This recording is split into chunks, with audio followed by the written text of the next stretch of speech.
नमस्ते दोस्तों, marble flooring Jitendra Sharma में आपका स्वागत है। आज मैं आपके लिए जो टॉपिक लेकर आया हूँ वो ये है कि जो इटालियन मार्बल होता है उसके पीछे जो ये नेट दिख रही है आपको, नेट या नेट भी बोलते हैं, फाइबर भी बोलते हैं, इसको निकालें या नहीं निकालें। तो सबसे पहले ये डिपेंड करता है कि आपका पत्थर क्रैक है या नहीं है, और अगर ये क्रैक नहीं होता तो ये नेट नहीं लगाते। जैसा कि आप देख रहे हैं इसमें ये नेट चिपकी हुई है। अगर आप इसको निकालने जाएंगे तो क्या होगा, ये उल्टा पड़ा हुआ है, तो इसका सीधा का जो भाग आएगा मैं बताता हूँ आपको। जैसे ये लाइन दिख रही है, ये पूरी क्रैक है, ये लाइन सभी क्रैक है। अगर आप इसको निकालने जाएंगे तो ये पत्थर टूट जाएगा।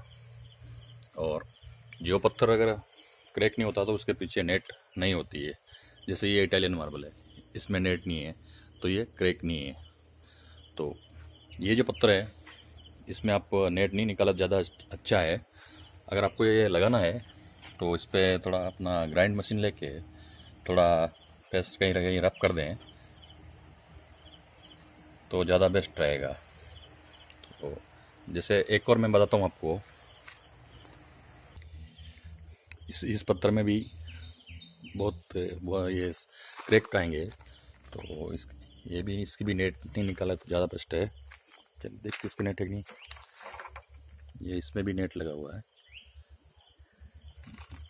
ये ग्रेनाइट है, तो इसमें तो नेट नहीं है, तो क्रैक नहीं है।